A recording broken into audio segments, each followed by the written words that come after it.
ತಾಲ್ಮುಡ್ ನಲ್ಲಿ ಬಂದಿತ್ತು ಒಂದು ಕಾಲದಲ್ಲಿ, ಮೆಸಪೋಟೋಮಿಯಾದ ಆ ನಾಗರಿಕತೆಯಲ್ಲೂ ಬಂದಿತ್ತು. ಅದನ್ನ ಸೋಮರ್ಸೆಟ್ ಮಾಮ್ ಇನ್ನೊಂದ್ಸರ್ತಿ ಹೇಳಿದೆ. ಅಪಾಯಿಂಟ್ಮೆಂಟ್ ಎಟ್ ಸಮಾರ ಅಂತ ಆ ಕಥೆ.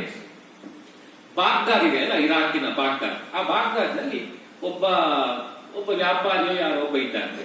ಅವನಿಗೊಬ್ಬ ಸೇವಕ ಇದ್ದ. ಈ ಸೇವಕನ ಹತ್ರ ಇವನು, ನೋಡಪ್ಪ ಪೇಟೆಗೆ ಹೋಗಿ ಇಂತಿಂತ ಸಾಮಾನುಗಳನ್ನು ತಕೊಂಡ್ ಬಾ ಅಂತ ಹೇಳಿ ಕಳಿಸ್ಕೊಡು. ಅವನು ಪೇಟೆಗೆ ಹೋದ. ಪೇಟೆಗೆ ಹೋಗಿ ಸಾಮಾನು ತಕೊಂಡು ಬರ್ತಾ ಇರೋ ಥಟ್ಟನೆ ಒಬ್ಳು ಹೆಂಗಸು ಅವನ ಎದುರು ಬರ್ತಾಳೆ.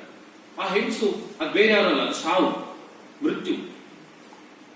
ಅವನು ಹೀಗೆ ದುರ್ಗುಟ್ಟಿಕೊಂಡು ನೋಡ್ತಾಳೆ. ಇವನು ಬೆಚ್ಚಿ ಬೆವರಿ ಅಲ್ಲಿಯೇ ನಡುಗಿ ಬಿದ್ದೆನೋ ಅಂತ ಓಡಿ ಬರ್ತಾನೆ. ಓಡಿ ಬಂದು ಮಾಲಕರ ಹತ್ರ ಹೇಳಿದಾನೆ, ಪೇಟೆಯಲ್ಲಿ ಸಾವೇ ನನಗೆ ಎದುರಾಯಿತು, ಅವಳೇ ನನ್ನ ಕಣ್ಮುಂದೆ ಬಂದು ನಿಂತಲು, ಮತ್ತೆ ನನ್ನನ್ನು ಹೆದರಿಸುವ ತರ ದುರುಗುಟ್ಟಿಕೊಂಡು ನೋಡಿದ್ರು.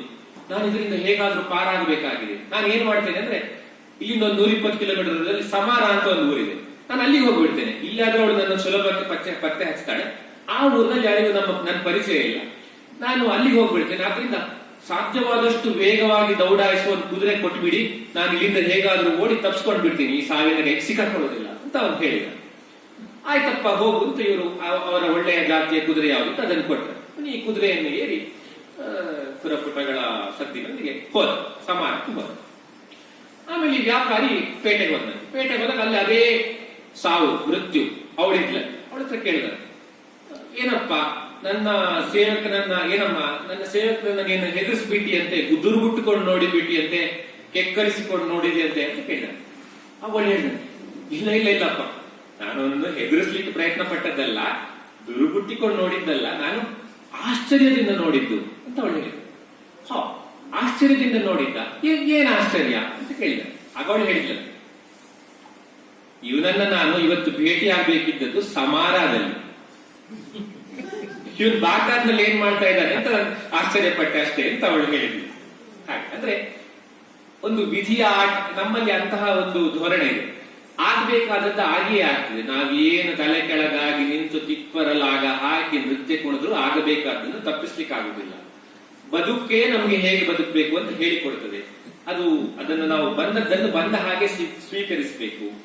ಒಂದು ವಿಧಿಯ ಆಟಕ್ಕೆ ನಾವು ತಲೆಬಾಗಬೇಕು ಎಂಬ ಧೋರಣೆಯನ್ನೆಲ್ಲ ನಮ್ಮ ಹಿರಿಯರು ಆಗಾಗ ಹೇಳುವುದನ್ನು ನಾವು ಕೇಳಿರ್ತೇವೆ. ಈ ಕಾದಂಬರಿಯ ಪಾತ್ರಗಳು ಕೂಡ ಬಹುಮಟ್ಟಿಗೆ ಹಾಗೆ. ಅಂದ್ರೆ ಜೀವನ ನಮ್ಮನ್ನು ಹೇಗೆ ನಡೆಸಿಕೊಂಡು ಹೋಗ್ತದೆ ಹಾಗೆ ನಡ್ಕೊಂಡು ಹೋಗುದು.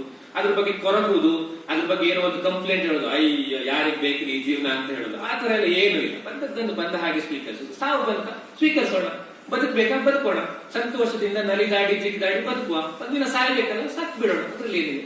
ಈ ರೀತಿಯ ಒಂದು ಸ್ಥಿತಪ್ರಜ್ಞತೆ, ಅಂತಹ ಒಂದು ಸಂಯಮ, ಜೀವನದ ಬಗ್ಗೆ ಒಂದು ಜೀವನದ ಕಠೋರವಾದ ಸತ್ಯಗಳ ಬಗ್ಗೆ ಅದನ್ನೊಂದು ಸ್ವೀಕರಿಸುವಂತಹ ಮನಸ್ಥಿತಿ, ಇಂತಹ ಮನಸ್ಥಿತಿಯನ್ನು ಹೊಂದಿರುವ ಪಾತ್ರಗಳನ್ನು ಇವರು ಇಟ್ಟಿದ್ದಾರೆ. ಹಾಗಾಗಿ ಎಲ್ಲ ಪಾತ್ರಗಳು ಏನಂದ್ರೆ, ಪಾತ್ರ ಬರ್ತದೆ ಅದು ಮಾಡ್ಬೇಕಾದ್ರೆ ನಾವು ಈಗ ಹೇಳ್ತೇವಲ್ಲ, ಜಗ ಅಂದ್ರೆ ಒಂದು ನಾಟಕದ ರಂಗ, ನಮ್ಮ ಪಾತ್ರ ಆದ್ಮೇಲೆ ನಾವು ಹೋಗುದು, ಈ ರೀತಿಯ ಧೋರಣೆಯನ್ನ ಇಲ್ಲಿನ ಪಾತ್ರಗಳು ತಾಳಿ.